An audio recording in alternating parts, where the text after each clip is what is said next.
Johnny Carson's 10 biggest regrets finally revealed. For 30 years, Johnny Carson invited America into their living rooms. His warm smile and gentle way of talking to guests made him feel like family to millions of people. As the host of The Tonight Show, he created a TV personality so smooth that viewers felt they really knew him. But behind his charming appearance and famous golf swing, Carson had deep regrets that he kept secret until he died. "Johnny was the most private superstar who ever lived," said a person who worked at NBC with Carson for over 10 years. What people saw on TV was just the surface, a carefully built version of himself that hid the disappointments and mistakes that bothered him until the end. Today, we're sharing the 10 biggest regrets that Johnny Carson never talked about publicly. Private sadnesses and work mistakes that shaped the real man behind the TV legend. These aren't made-up tabloid stories, but true accounts from people closest to him. Producers, writers, family members, and friends who saw firsthand the moments that Carson later wished he could change. But first, we need to understand why Carson's most painful regret affected him so deeply, and why the TV star who brought joy to millions spent his final years more and more alone, unable to accept his public success with his private failures. By my next guest, Joan Rivers, whom I don't think is going to look when she comes out like she does on the back of the cover. Would you welcome Miss Joan Rivers? 1. Freezing out Joan Rivers. She was his regular guest host for years until she got her own show on Fox. Carson never spoke to her again. His regret. Multiple people close to Carson later said he regretted how cold and final his reaction was, especially after Joan's husband died by suicide. He refused to take her calls. It wasn't business anymore. It was personal, and it stayed personal until the end. For years, Joan Rivers was Carson's most reliable substitute, filling in whenever the host took one of his many vacations. Their on-air chemistry delighted audiences, with Carson seemingly really enjoying Rivers' razor-sharp jokes.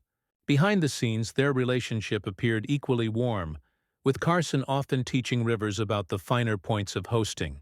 The betrayal, as Carson saw it, came in 1986 when Rivers accepted an offer to host The Late Show on the new Fox network without telling Carson first. According to Carson's longtime producer, Fred de Cordova, Johnny learned about Joan's show from Fox's press release, not from Joan herself. It felt like the ultimate betrayal. Carson's response was quick and total. He immediately banned Rivers from The Tonight Show and refused all her attempts to make things right. Even after Rivers' husband, Edgar Rosenberg, died by suicide in 1987, a tragedy that might have softened most grudges, Carson didn't change. Joan called Johnny after Edgar's death, hoping he might at least say he was sorry for her loss, said a former NBC page who later worked for Rivers. He wouldn't take the call. She never stopped trying to make things right up until Carson retired. In her later years, Rivers spoke openly about the falling out, expressing regret for not handling it differently, while also noting that Carson's reaction was way too harsh. "I was hurt that he never called or sent a note when Edgar died." Rivers told interviewers, "That wasn't about business anymore." According to several people close to Carson, in his final years, he privately said he regretted how absolute his reaction was, admitting that while the professional slight was real, his response had been unnecessarily cruel. By then, however, it was too late to make things right. Rivers remained banned from The Tonight Show until Jimmy Fallon finally welcomed her back in 2014, 9 years after Carson's death. "You've got to remember something, Eileen. There is something called kidding on the square. Divorce is very painful for Johnny. He's a very sensitive man." 2. Marrying Joanna Holland without a prenup. Johnny surprised her with marriage papers on their anniversary. 3 years later, she surprised him with divorce papers and walked away with over $20 million. His regret. He privately told Ed McMahon he should have never married anyone without a lawyer in the room. Carson's third marriage showed the impulsive romantic decisions that repeatedly cost him emotionally and financially. On September 30th, 1972, he surprised Holland, a model he'd been dating for several years, with marriage papers during what she thought was simply an anniversary celebration. "It was classic Johnny, romantic and reckless at the same time," explained Carson's attorney, Henry Bushkin, in his book. "He didn't ask anyone, didn't have his lawyers write any kind of prenuptial agreement. He just decided to get married and did it. The marriage lasted 9 years before Holland filed for divorce in 1983. The settlement was at the time one of Hollywood's most expensive, about $20 million in cash and property, including their Bel Air home and a collection of stocks and investments. What made the financial hit particularly painful for Carson was that it kept happening. His second wife, Joanne Copeland, had also gotten a big settlement after their 1972 divorce. By the time his third marriage ended, Carson had given up nearly $30 million to ex-wives, a fact that reportedly made him very bitter. After the Holland divorce, Johnny became much more negative about relationships, noted a Tonight Show writer who worked closely with Carson during this time. He'd make these cutting jokes about marriage during the monologue that weren't in the script. You could tell they came from a place of genuine anger. Ed McMahon later recalled a conversation with Carson shortly after the divorce was finalized. Johnny told me, "Ed, never marry anyone without a lawyer in the room. Love fades, but alimony is forever." This sarcastic view would shape Carson's approach to his fourth and final marriage to Alexis Moss in 1987, which was preceded by a detailed prenuptial agreement and lasted until his death. 3. Alienating his son. Rick Carson's youngest son, Rick, had a troubled life, struggling with mental illness, multiple DUIs, and was once committed involuntarily. Carson kept his distance. His regret. Rick died in a car crash in 1991. Carson rarely spoke about it publicly, but insiders say it devastated him and that he regretted not doing more as a father. Johnny Carson's public personality as America's friendly host contrasted sharply with his reputation as a distant, often absent father to his 3 sons from his first marriage to Jody Wolcott. Of these strained relationships, his connection with his youngest son, Rick, was perhaps the most troubled and ultimately the most tragic. Rick Carson struggled with mental health issues throughout his adult life, including reported diagnoses of bipolar disorder and schizophrenia. His difficulties showed up in increasingly strange behavior, multiple arrests for driving under the influence, and at least one involuntary psychiatric hospitalization in the 1980s. Johnny was completely unprepared to handle Rick's problems, said a family friend who knew both men. He grew up in that Midwestern tough tradition where you didn't discuss feelings and you certainly didn't acknowledge mental illness, so he just pulled away. This emotional distance created a painful cycle. As Rick's behavior became more concerning, Carson pulled further away, unable or unwilling to deal with problems he didn't understand and couldn't control. According to those who knew the family, Carson's response to Rick's struggles typically involved sending money rather than offering personal support. Johnny's solution to any family problem was to write a check, explained a longtime associate. He wasn't cold-hearted. He just had no emotional tools to deal with something as complex as mental illness. So, he retreated into work and let his lawyer handle the practical matters. The tragic end came on June 21, 1991, when Rick Carson died when his car went down an embankment near Morro Bay, California. He was 39. Johnny Carson briefly mentioned the loss on The Tonight Show, thanking fans for their kind words before quickly returning to the regular format. Privately, however, friends reported that Carson was devastated, haunted by what might have been different had he been more present in his son's life. After Rick's death, Johnny would sometimes mention him after having a few drinks, recalled a close friend. He'd say things like, "I should have done more," or, "I didn't know how to help him." It was one of the few times I ever saw Johnny express genuine regret. Richard Pryor is here tonight. He is really, ignoring Richard Pryor. Pryor was one of the greatest comedians alive. Yet Carson rarely booked him. The reason? Too unpredictable. NBC execs said his regret. Johnny later acknowledged that Pryor was one of the best we ever had, and insiders say Carson admitted he mishandled it. Throughout the 1970s, Richard Pryor revolutionized American comedy with his raw, honest examinations of race, sex, and power. Critics praised him as a genius. Fellow comedians studied his technique, and his concert films broke box office records. Yet, during this period of creative brilliance, Pryor was noticeably absent from The Tonight Show, the most important platform for stand-up comedians. It was an open secret in the comedy world that Carson was uncomfortable with Pryor's material, explained a talent coordinator who worked for the show during this time. Johnny appreciated technical skill in comedy, timing, delivery, structure, but Pryor's raw, profane style made him nervous, both as a performer and as someone responsible for a mainstream network show. The few times Pryor did appear on The Tonight Show, the results were tense and uneven. Network censors required heavy editing of his material. Producers worried about potential outbursts, and Carson himself seemed unable to create the easy rapport he enjoyed with more conventional comedians. Johnny liked being in control of his show, and Pryor was fundamentally uncontrollable, noted a writer who worked with both men. It wasn't personal or even about race specifically. Johnny just didn't want surprises, and Pryor was all about surprising audiences with uncomfortable truths.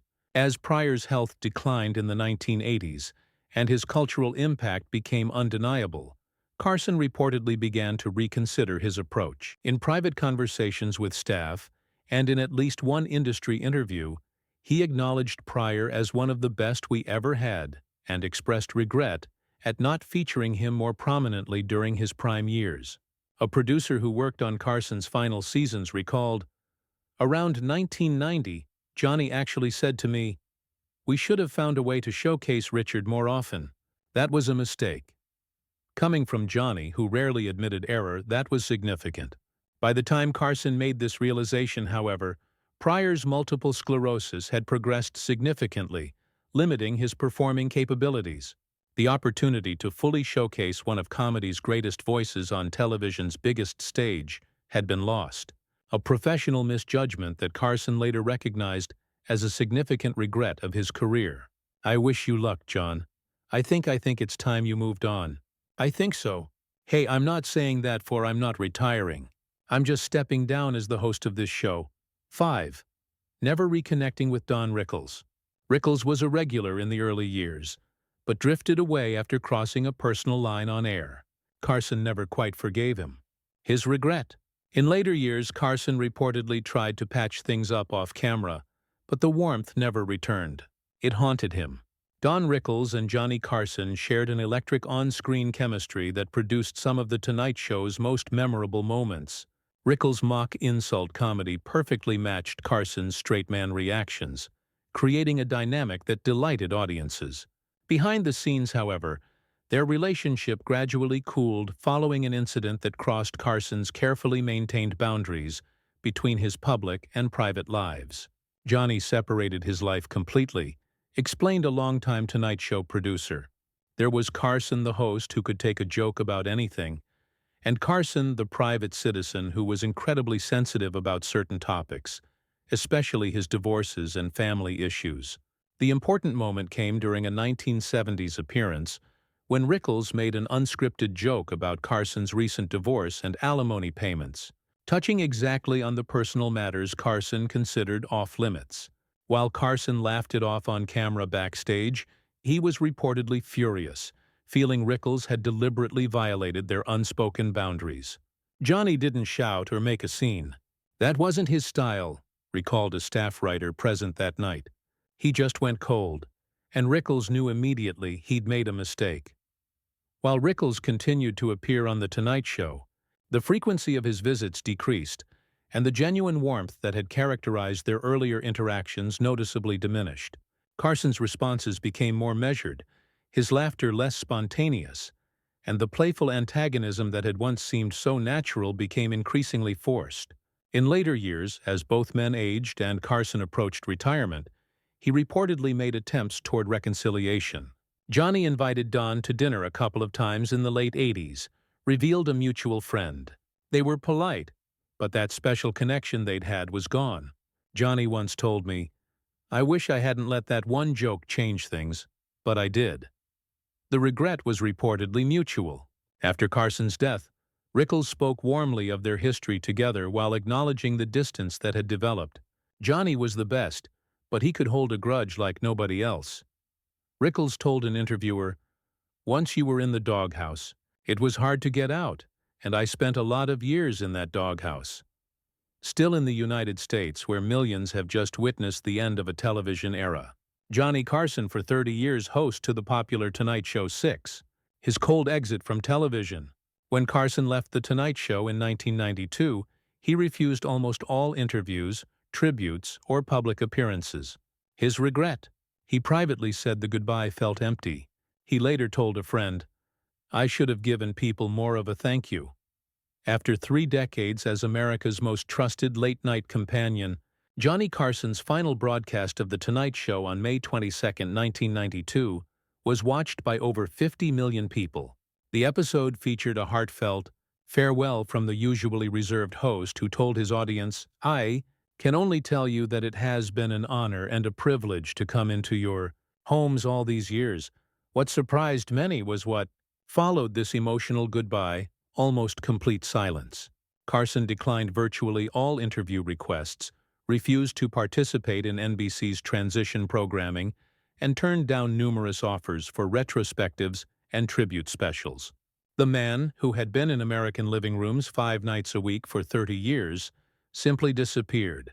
"Johnny thought a clean break was best," explained his longtime executive producer, Peter LaSalle. "He believed in leaving the stage before people started wishing you would.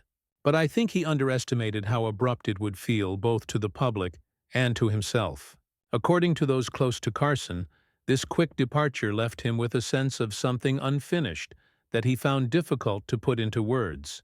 While he had no regrets about retiring, the way he left without properly acknowledging the staff, crew, and network that had been part of his professional life for decades began to trouble him. About 6 months after retiring, Johnny told me, "I think I should have done more to thank everyone properly," recalled a close friend. He realized that by declining all the tributes and retrospectives, he'd missed the chance to publicly acknowledge the hundreds of people who made the show possible. This sense of an incomplete goodbye reportedly contributed to Carson's increasing isolation in retirement. Without the formal closure that a more extensive farewell might have provided, he struggled to fully transition from public figure to private citizen.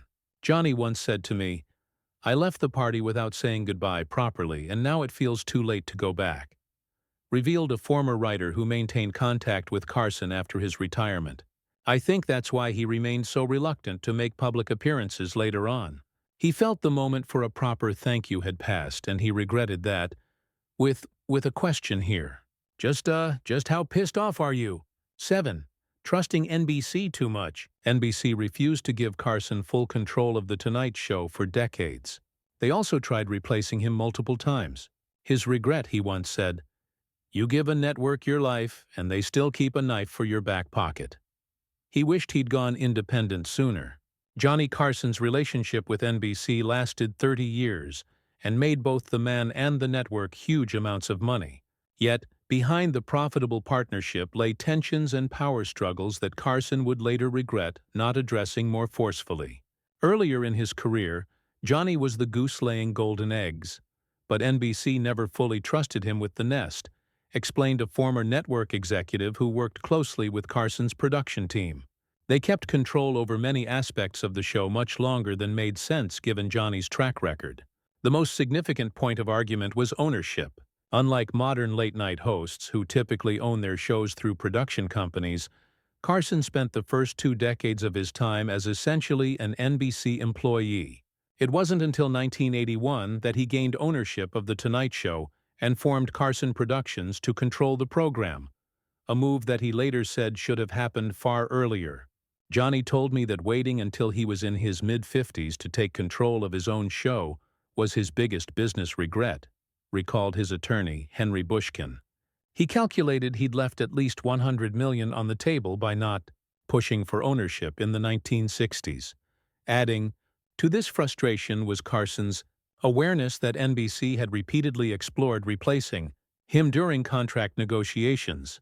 Network memos discovered years later revealed serious discussions about preparing other hosts, approaching different talents, and developing backup plans for Carson's departure, even during periods when he was delivering record ratings. Johnny found out in the late 80s that NBC had been in talks with other potential hosts during nearly every contract cycle, said a producer who worked on the show's final years. "It felt like a betrayal after all he'd done for the network. He told me, You give a network your life, and they still keep a knife for your back pocket. This distrust ultimately influenced Carson's handling of his succession. When it came time to name his replacement, Carson reportedly favored David Letterman, but made no public endorsement and used minimal influence over the decision. A hands-off approach he later regretted, as NBC selected Jay Leno instead. In his final years, Johnny often said he should have gone independent much sooner and taken more control over his legacy, revealed a close associate. He wished he'd understood earlier that networks have no loyalty, only interests. And, see? That's the way this works. I have to explain. You said you've never done one of these kind of shows. No, I have not. See, the idea is I ask a question. There is no 8 souring on Chevy Chase. Chase bombed as a guest and Carson never invited him back. He also made a joke that Carson took as an insult. His regret. Sources say Carson later admitted he may have been too hard on Chevy, even if Chase was a pain in the butt. When Chevy Chase appeared on The Tonight Show in the late 1970s, at the height of his post-Saturday Night Live film career, the interview should have been a classic meeting of comedy minds. Instead, it became one of the most awkward and tense guest spots in the show's history and led to a permanent ban that Carson would later question. It was a disaster from the moment Chevy walked out, recalled a camera operator who worked that night. He came across as arrogant, unprepared, and worst of all, for a comedian. Not funny. Johnny's smile got tighter and tighter as the segment went on. The uncomfortable interview ended when Chase made what appeared to be an unscripted joke about Carson's multiple divorces, hitting exactly the personal territory that Carson considered off-limits for on-air discussion. Though Carson kept his composure on camera backstage, he reportedly declared that Chase would never be invited back. Adding to the tension was a perceived competitive dynamic.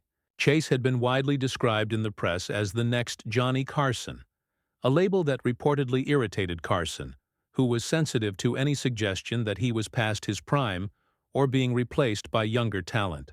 Johnny didn't mind competition, but he hated entitlement, explained a talent booker who worked for the show during this period. He felt Chevy came in with this attitude that he was already on Johnny's level when he hadn't put in the work or proven himself over time. The ban stayed in effect for the rest of Carson's time, with Chase never again appearing on The Tonight Show while Carson hosted. However, in later years, Carson reportedly said to friends that his reaction may have been too extreme for the offense. In the mid-90s, after he'd retired, Johnny mentioned that he probably should have given Chevy another chance, revealed a longtime friend. He said something like, "Chevy was a pain in the butt, but I could have been bigger about it. Everyone has a bad night." This reconsideration reflected Carson's post-retirement tendency to look back on his career with a more forgiving perspective, recognizing that some of his stronger reactions had been influenced by the huge pressure of maintaining his position as television's most powerful personality. Good evening. I'm Johnny Carson. I'm going to bring you a safe and sane fourth tonight 'cause the monologue is a dud. 9. Not supporting more women. Joan Rivers wasn't the only woman Carson blocked. He also refused to book up-and-coming female comics for years. His regret. He privately told a producer in the 90s, "We missed a lot of good ones. I was wrong about what the audience wanted." Throughout the 1970s and early 1980s, The Tonight Show was criticized for its lack of female comedians beyond the occasionally featured Joan Rivers and Phyllis Diller. While male comics routinely used Carson's show as a launching pad to stardom, women comedians found the door largely closed, a policy that Carson later acknowledged as a significant professional misjudgment. Johnny had this fixed idea about what his middle American audience would accept, explained a former talent coordinator for the show. He believed they wanted pretty, non-threatening women and funny men. Female comics who pushed boundaries made him uncomfortable because he thought they'd turn away his core viewers.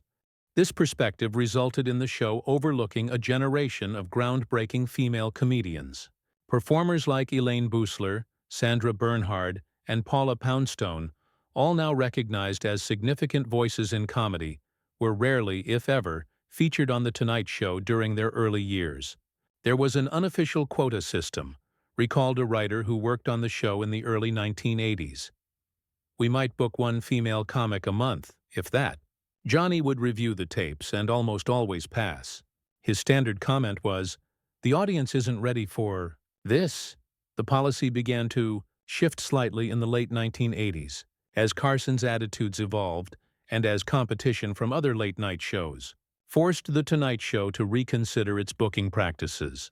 However, the change came too late for many female performers whose careers had already been shaped by their exclusion from television's most important comedy platform. After his retirement, Carson reportedly expressed regret about this aspect of his legacy. Around 1995, Johnny told me, "We missed a lot of good ones. I was wrong about what the audience wanted," revealed a producer who maintained contact with Carson after he left the show. He had been watching some of these women on HBO and realized they were exactly what his show should have been featuring years earlier. This late recognition reflected Carson's complex relationship with changing social norms. While personally traditional in many ways, he was capable of acknowledging when his judgments had been wrong. Though these realizations often came too late to benefit the performers his policies had affected. Is in the air today, Valentine's Day. But remember, before you fall, head over heels. 10. Spending too much time alone. By the late 90s, Carson was reclusive, rarely leaving Malibu. Friends said he declined party invites, reunions, even honors. His regret. In his final years, he wrote a letter to a producer that read, "I made millions laugh, but most nights I sat by myself." After 3 decades as America's most welcomed guest, Johnny Carson retreated into near-complete isolation following his retirement from The Tonight Show. His Malibu compound became something of a fortress, with Carson rarely going out and seldom welcoming visitors. As his isolation deepened over the 1990s and early 2000s, those close to him began to recognize signs that Carson himself was questioning this extreme withdrawal. Johnny created this perfect bubble for himself. Beautiful home, amazing views, complete privacy, and then discovered it was actually a prison, explained a longtime friend who was among the few allowed occasional visits. By the time he realized it, his social muscles had weakened. He'd forgotten how to just be with people. The extent of Carson's reclusiveness surprised even those who had known him for decades.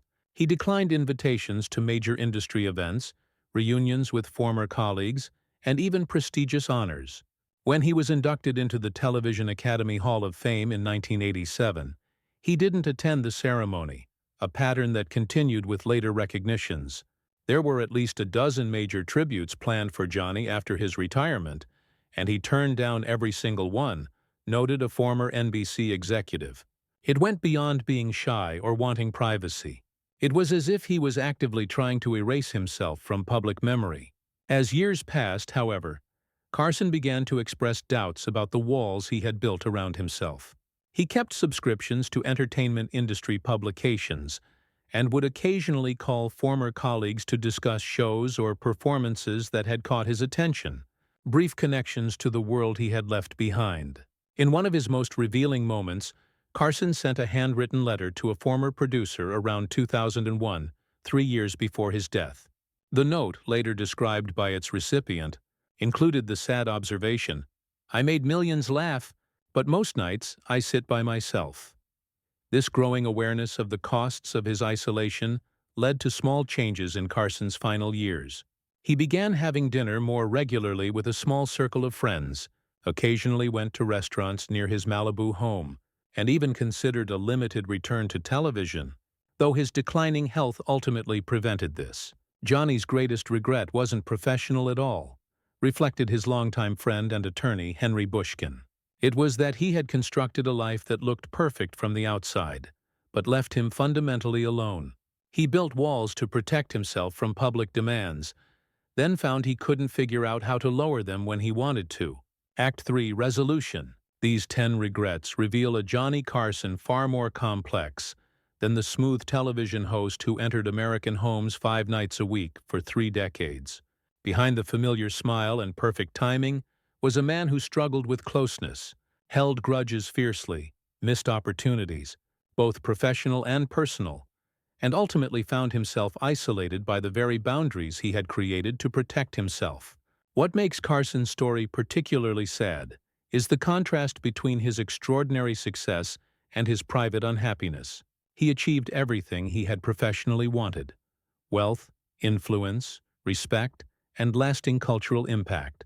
Yet these achievements existed alongside failed marriages, strained family relationships, professional misjudgments, and ultimately a lonely retirement that looked nothing like the connected life his viewers might have imagined for him. Perhaps the most revealing insight comes from Carson's own words in one of his rare post-retirement conversations. When asked if he missed The Tonight Show, Carson reportedly replied, "I miss the applause. I miss the confirmation of what I'm doing. But I don't miss the burden." This tension between needing connection yet finding it difficult, between craving affirmation yet fearing closeness, defined Carson's contradictions. He was a man who made millions feel they knew him while remaining unknowable, who brought joy to countless homes while struggling to find it in his own life. In the end, Carson's regrets humanize the icon. They transform him from the flawless television host preserved in our cultural memory to something more real and ultimately more valuable. A talented but flawed individual whose struggles and disappointments mirror our own, just on a much grander scale. The true legacy of Johnny Carson isn't just his perfect comic timing or his skillful interviews, but the complex humanity that lay beneath them, including the roads not taken, the relationships not mended, and the regrets he carried until the end. Like Carson himself, it's a legacy both entertaining and sad, filled with brilliant achievements and quiet sorrows. A reminder that even those who seem to have everything often look back, wondering what might have been.